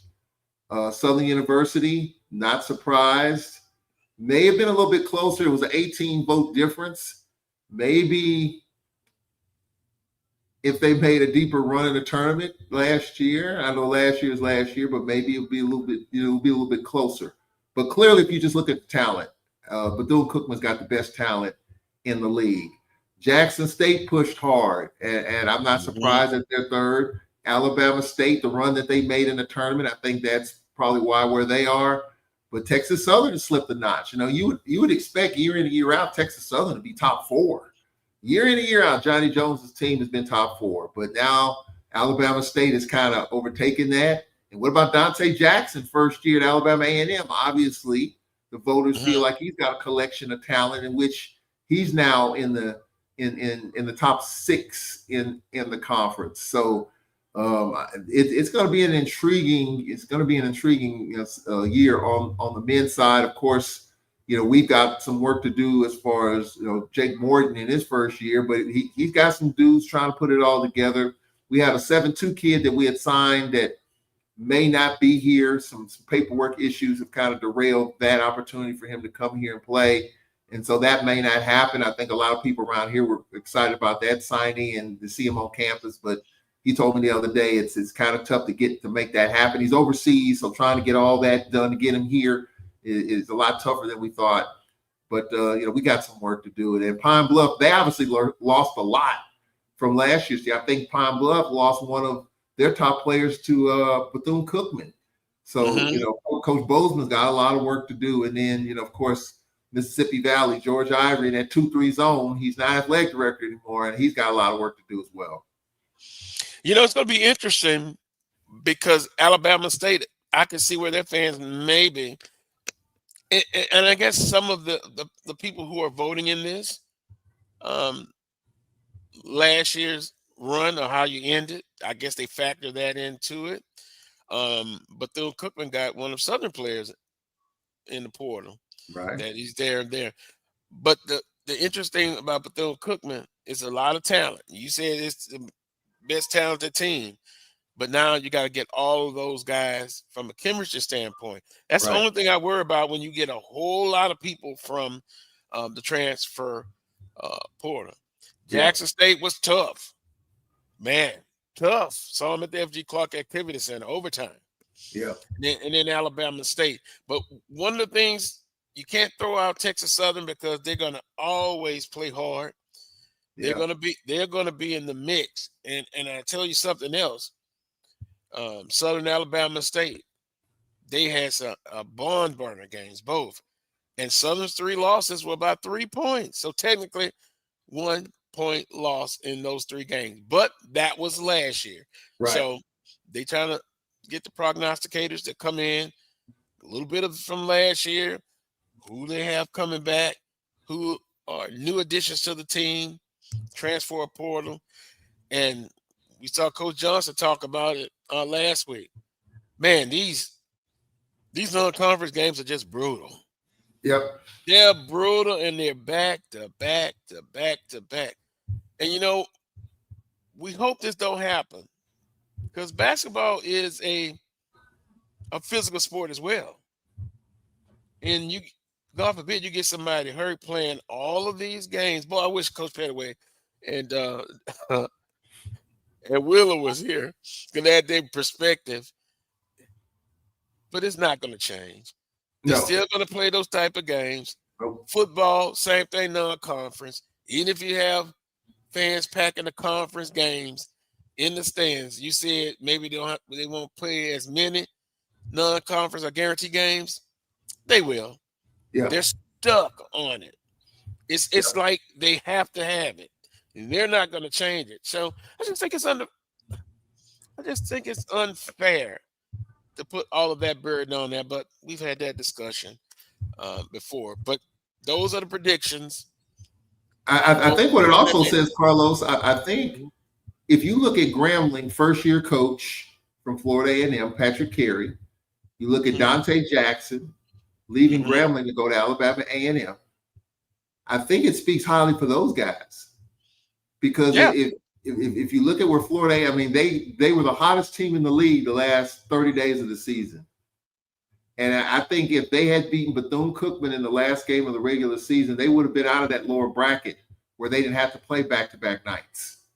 And I think if they got out of that, I think they would have probably been in the semifinals, in my opinion. But I think it speaks highly of Coach Carey at Florida A&M and Dante Jackson coming over. Because look at where A&M was last year. A&M had another coach, and you just didn't see it. But to have Dante Jackson's first group to be elevated probably 2 or 3 spots, I think that says a lot about Dante Jackson. I think it says a lot about Patrick Carey at Grambling. Mm-hmm. The coaches matter. And Charlie Ward at Florida A&M. Look at. You don't even know he doesn't even know what he's looking at right now. And you see where he is. You see where Florida A&M is. Yeah, on name value, pretty doggone good, but I wouldn't put a whole lot of pressure on him in year 1. Let's see what happens. Let's visit year 2, year 3. Also, when you look at, and somebody in the chat room said, how could Southern be number 1 on the women's side with not one person on the first team? That wouldn't bother me one iota. Because if you look at the men's basketball team, they led the nation in bench scoring. I like depth, and I like solid play, fundamentally sound. And you looked at Southern men team, I would say even this year, they'll maybe have less star players than others, but Coach Johnson has this program where depth is important and they play tough nose. Now, you look at Southern University women. I saw them at practice. Now, that was just at practice. They looked impressive, but they're going to be the hunted. And also, I think Southern University is going to be the hunted. And, last week we had a discussion. They won the regular season, but they didn't get the tournament championship. And some people were disappointed in that. But to me, that should not take away from the season one iota. No. Not one iota. No. Because you want to be in position to win a championship. And sometimes the regular season you do so well in the tournament, everybody's shooting at you. Everybody. Yeah.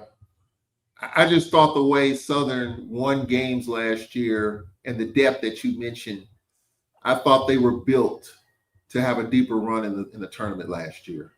And to take on a Grambling team that was in the bottom of the bracket, had to grind out back-to-back games and back-to-back days. You just felt like how much gas they had in the tank. And Southern sitting in Atlanta chilling, just waiting for teams to knock each other off. I just thought Southern would have the wherewithal to take care of that. And they went 7 minutes without scoring, took it into overtime, and they just couldn't find their rhythm in that game with Grambling. So, and I only say that, Carlos, because I think what I'm learning and just watching teams, I'm just looking at our football team, for example. I mean, the great years that we had, the 6 straight division titles, 3 Celebration Bowls, 2 SWAC championship games here on this campus. That window, I mean, you take advantage of those windows because ain't no guarantee the window's going to stay open for you. And you see where it is right now. Even looking at Southern University, the years that they were really well, and you talk about getting to Atlanta, and the goal was to get to Atlanta. Southern had great teams and just couldn't get there. And it's just, you have to respect those years because ain't no guarantee you're going to get back there. And so it's just, it just makes you reminisce and think about things when teams start falling off. Like you were at that plateau for however long it was, 2 years, 3 years, and just couldn't get to that next level. And now you're scratching and fighting just to get in the middle of the road and how tough it is. We're dealing with it in football now. You guys are dealing with it in football now. It's just tough, and you have to just appreciate the really good times that you have. Well, if we go back in time, it was a program football and a previous coach. He got to the championship, but you can only feel good about that to a certain point, because then it's going to be a setback. You get there every year and you don't. And, I know now in society, second place is rewarded, but sometimes second place just not good enough. You got to eventually kick that door in. And to your point, every year is different. Yeah. And so it's not promised that you get to the championship, but you have to improve every year. Yeah. In my standard, that I looked at Trey Oliver at North Carolina Central. So first year, and then you can see him start going up, and then consistently be there. Yeah. And I just, it's a big drop when you're in the Western Division Championship and you get to the SWAC Championship. Then the next year, you're fighting to have a winning season. Yep.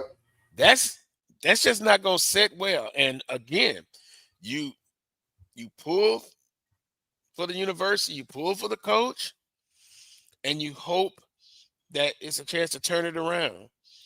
But if not, dark storms are forming, and they're actually here.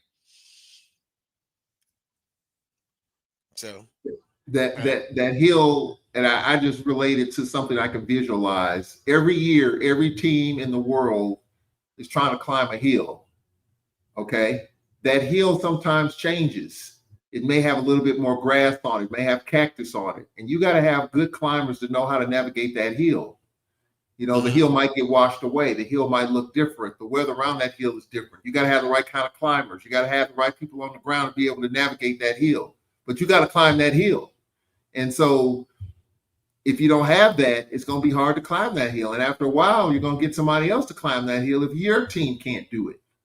And so other people are finding ways to climb that hill. Jackson State and T.C. Taylor. I mean, look at what he's done And, I didn't get a chance to interview him at Media Day, but, he talked about 50 new players and 7 new coaches. And somebody said to me, well, he's just selling wolf tickets. All he wants you to feel. No, I think T.C. Taylor was honest and genuine when he told me that. Because that's what he had. And he's a good coach. He's a good coach. But to build that thing from the ground up, and he's rolling. Someone was telling me not only do they want to win, they want to dominate. And right now, that's what they're doing. Now we'll see today if they're going to continue to beat the brakes off teams like they've been doing. They're gonna run into a buzzsaw at some point. It may be today.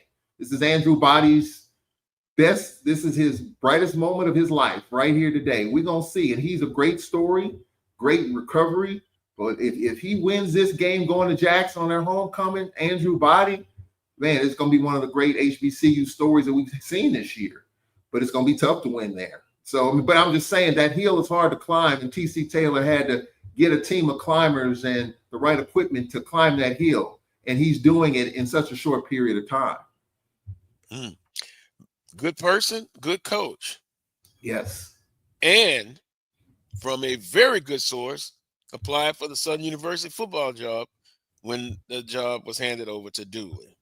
And one of the things was interviewed well, did well, but he didn't have head coaching experience. Now look at it now. Sometimes you got to give those people an opportunity. Then whether you succeed or not, it's on the coach and how he picks his staff and his recruiting. But at least give them the opportunity. Going to take a timeout. When we come back, it'll be the last timeout of the show. We'll get our predictions in for today in the SWAC. Some big games. FAMU hosting North Carolina Central. Jackson State hosting Alcorn State. The game, many say, of the decade. I'll leave it at that point, the decade. And will Southern University get back on the winning side? And if they don't, what does that say for the Southern football team? Ooh, boy, hadn't been in this situation in a long time. We'll try to answer those questions when we come back. You're watching the Carlos Brown Show right here on the Black College Sports Network. You're looking for the latest information on Southern University sports, the Southwestern Athletic Conference, and HBCU athletics. There's only one place to go. Tune in to the Carlos Brown Show, exclusively on the Black College Sports Network. Planning an event? From weddings to corporate functions, CMJ Events LLC brings over 15 years of experience to make your vision a reality. Based in Metro Atlanta and serving statewide, even internationally, we provide versatile event planning and authentic catering cuisines tailored to your needs. Whether it's pre-game meals for student athletes, fundraisers, weddings, corporate functions, CMJ Events LLC is your one-stop solution for exceptional service and unforgettable food. Our diverse culinary heritage means we cater to all cultural taste, dietary needs, and food restrictions, making every meal uniquely yours. Let's make your next event unforgettable. Visit us on all social media at CMJ Events LLC or email us at cmjeventsllc@gmail.com. Also give us a call at 404-664-3882 so that we can start planning now. College football fans, a champion will rise in Atlanta on December 13th. MEAC champion, SWAC champion, the 10th Cricket Celebration Bowl, crowning an HBCU national champion. For event and ticket information, visit thecelebrationbowl.com. Since 2002, Empowerment Resources, Inc., a nonprofit organization, has empowered more than 1,500 youth and adults in Duval and surrounding counties. Through its programs, Journey into Womanhood, Girls Mentoring, Life Skills for Teens, and parenting education coaching. To get involved with programs, volunteer, or donate, visit www.empowermentresourcesinc.org. Follow us on social media, facebook.com/empowerment.resources and instagram.com/empowermentJAX. For over 30 years, HBCU Image has been more than just an apparel store. We've been a movement, a statement, a legacy. We celebrate the pride, the purpose, and the culture that make historically black colleges and universities legendary. HBCU Image, a Kenny T's company. ESPN Events presents Red Lobster Band of the Year. Returning to Atlanta on December 12th, 4 bands will qualify for the big stage, where 2 national champions will be crowned. Follow us for rankings updates throughout the season, and join us on December 12th for event and ticket information.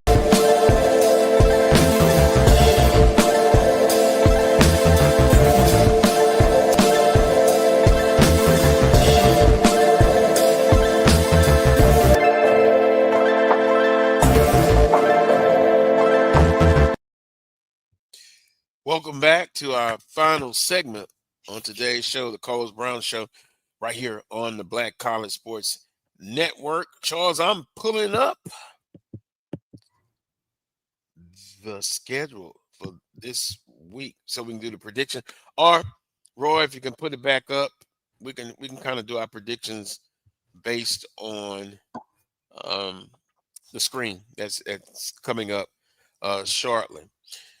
But we kind of gave our predictions on Bethune and Southern University. We also did Jackson State and Alcorn. FAMU and North Carolina Central. Interesting game. FAMU reeling. They're at home. North Carolina Central has been at a lot of places in non-conference. But we'll start with that one. FAMU and North Carolina Central, 2 p.m. on HBCU Go. That's 3 p.m. Eastern time. Charles, who do you like? North Carolina Central. Whoa, okay. I'm just being honest. I mean, I got a chance to study Florida A&M last night. You know, I kind of go 2 games ahead. And Florida A&M offensively, I mean, they're spraying the football around, but running the football has kind of been a challenge for them.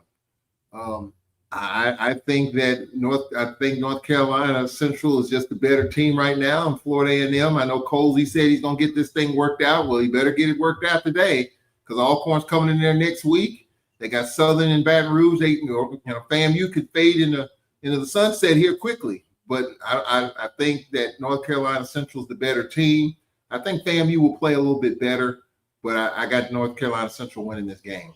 You know, it's interesting because FAMU, man, besides Southern University, could you say those are the 2 teams that you could be the most disappointed in at this point in the season? No, I would say Southern number 1. Florida A&M last year, they kind of faded last year. Their quarterback got hurt and they had some injuries. I was expecting a little bit better this year, but am I going to say it's just a huge disappointment? No, because this is Colsey's second year.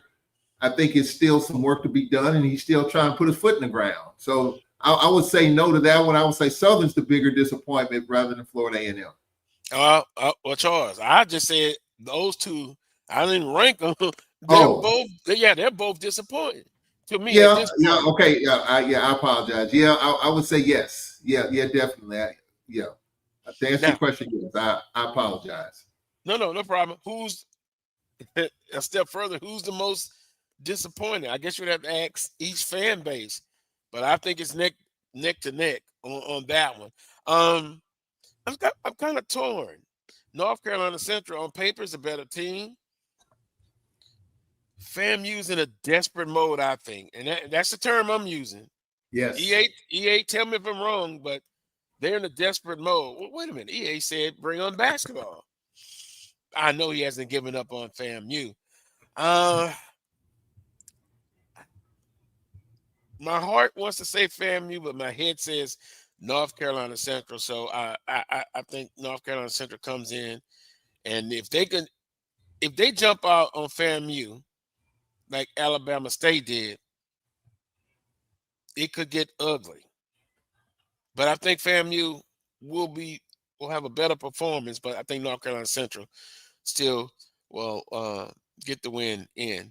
Here's what's disappointing about Florida A&M's schedule, Carlos. I was looking at them last night. They have not left the state of Florida. They played at home last week. They got North Carolina Central today. They've got Alcorn at home next week on their homecoming. I think they go to Pine Bluff, Southern, and I can't remember the other out of state. I think they only have 3 games out of the state of Florida. I found that to be really, really interesting. So you would think that from a logistics standpoint, you're either at home or in the state, and even though they played up, you would think it would be a little bit better at this point, but it hasn't turned out that way. Both disappointing teams at this point. They need a victory in the worst way. I think North Carolina Central comes in. They're familiar with FAMU, and FAMU is familiar with North Carolina Central. Westgate, don't know who they are. Westgate, I don't know who they are. That Arkansas Pine Bluff, so that'll make it easy. Pine Bluff wins. UAPB. But that, you know what, that was a really disappointing, I guess if you're a Pine Bluff fan, you beat Alcorn and then you go down to Houston and it's not even competitive. I mean, that was one that caught me off guard. The way Texas Southern handled UAPB, and even Cedric Thomas kind of talked about it like, man, we lose the UAPB, and then Texas Southern handed to them the way that they did. Cedric Thomas didn't see that one coming. I didn't see that one coming.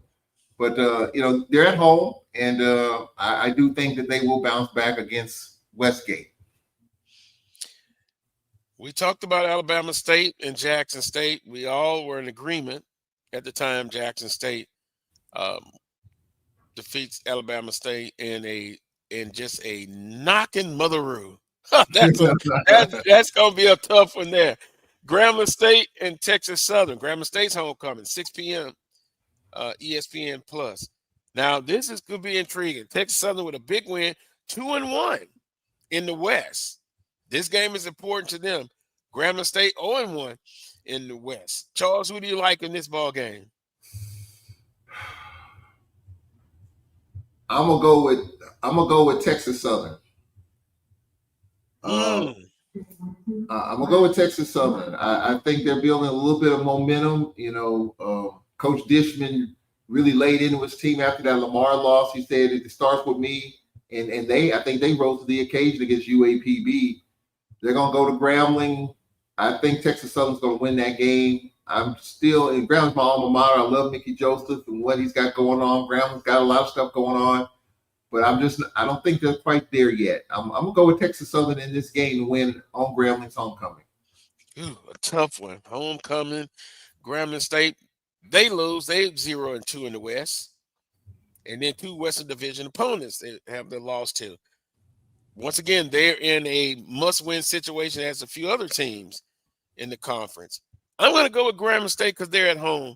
Texas Southern, although a big victory last week at home on the road, Grambling State, I'm going to pick Grambling State because they're at home, but I would not be surprised if Texas Southern goes in. Boy, they go up 3. They'll be 3-1 in the division.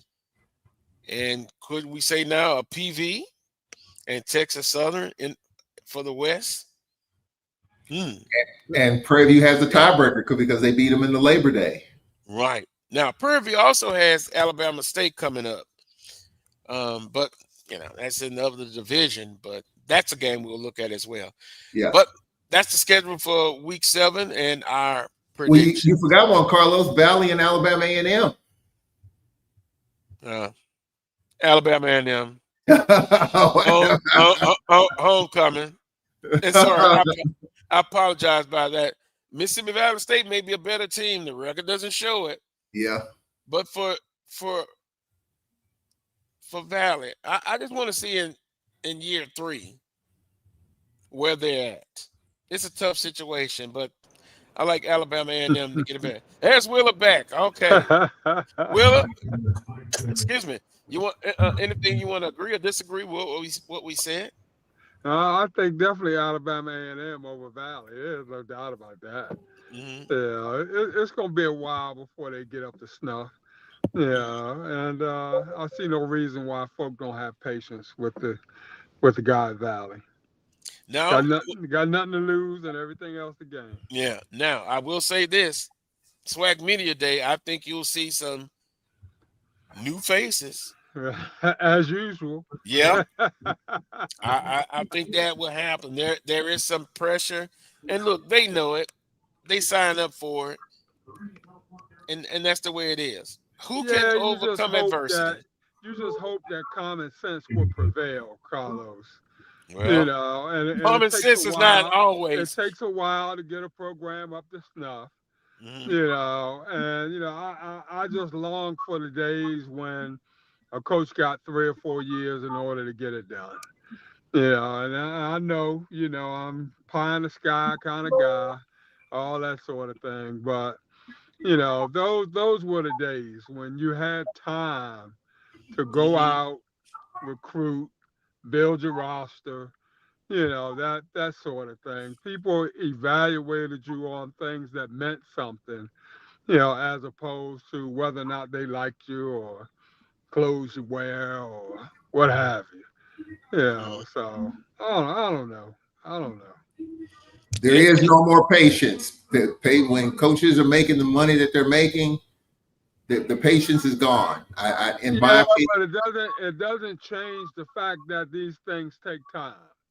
You can pay a guy $1 million. That's not going to speed up the process. It's still going to take time to get things done.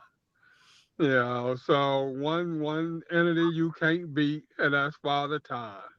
So it really doesn't matter whether or not you pay a guy big bucks or not. I know we all have these expectations, that sort of thing, but reality's got to set in at some point in time. Yeah, and you look at this too. I know a few years ago, you look at the Southland Appear Conference to the SWAC. SWAC coaches are making better than the Southland. But if you look at the competition, Southland has the ups. So much is given, much is expected. Whether it's fair or not, and I'm trying to sit here and wonder, when did this turn? And Well, it's always been the case, Carlos, pretty much for the most part. yeah, but it turned It quick. has just become more prevalent, probably in the last 8 or 9 years. It has gotten to the point where even the cellar dwellers are expecting miracles right away now. It used to be it was just your top folk, your big time programs with the huge budgets and all that sort of thing. They were the ones that were expecting you to get it done right now. Now the middle of the road folk, people at the bottom of the ladder, that sort of thing. They want to join the party and want you to get it done right now also. well, I just quickly, I just think the expectation is higher because budgets are higher. You have a lot more talent. You got the transfer portal where you can flip rosters quickly and you can improve your talent almost overnight. So I think that ratchets it up, in my opinion, the expectation of putting a good roster together every year, because players transfer, hit the portal, you can go in the portal and build your roster back up and never miss a beat. So I think the transfer portal has accelerated the expectation as well, at least in part. But you still got to understand why these kids are in the portal to begin with. So it's no magic formula in that portal. All of a sudden you pluck 2 or 3 kids out and you're world beaters all of a sudden, that sort of thing. That's not the case. There's just more kids out there. But the reasons why they're out there are the same as it was, when you had to sit out a year or 2 years if you interconference transfer, that sort of thing. So those things haven't changed. The kids' attitudes haven't changed. If they were disruptive one place, chances are they're going to be disruptive in the next place. Coaches still got to do the due diligence. Gotta coach them up. Even though it's a right now type of thing, and we were blinded by the stars, guys, 5-6 years ago, and we still blinded by the stars. If it's a 5-star kid, he was recruited by Notre Dame and all that sort of thing. We standing in line. We beating the door down trying to get a kid. Without realizing he was probably a 1-star all along. And, he wasn't worth a darn. Notre Dame made a mistake, and now we about to be mistake number 2. Well, you still have to coach them up. Fundamentals is a lost art. across all areas. That was an opportunity to take a shot at the Ravens, but I'm not. Well, because okay. And Carlos, yeah. you know, bottom line, I haven't seen a decent lineman come out of the portal yet. Somebody correct me, because I may be wrong. I haven't seen a decent lineman come to one of our schools out of the transfer portal yet. I haven't seen it. Wow. So what does that say? You know, running backs and wide receivers, they still a dime a dozen, Carlos. You can get a quarterback on the cheap for ice cream cone. Wow. You know, but I have not seen an offensive or defensive lineman come out of that portal and come to one of our schools and tear it up. And you're going to have the critical eye because you're a former lineman. Definitely. On that note, we got to end it here. No closing comments, but just simply, it's a big day in the SWAC and HBCU football. We'll be back next week to Rams over the Ravens, Carlos. Rams over the Ravens. I cannot let that go. Rams over the Ravens. I'm not he's excited against my Ravens, but that could be the case.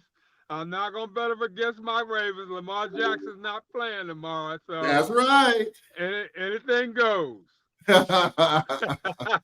Wow, Charles is real excited now. Yes, sir. A couple of weeks ago, he wouldn't have been excited.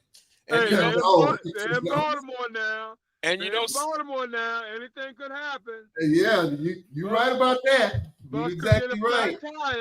Bus could get a flat tire on the way to the stadium. Anything can happen. Well, look, I could be excited for the Saints winning one game. Not. I knew it was going to be tough. I said 3 games they would win this year. Let's see if my prediction is right on that. To everyone, we'll see you next Saturday at 11 a.m. for another edition of the Carlos Brown Show right here on the Black College Sports Network. As always, peace and God bless.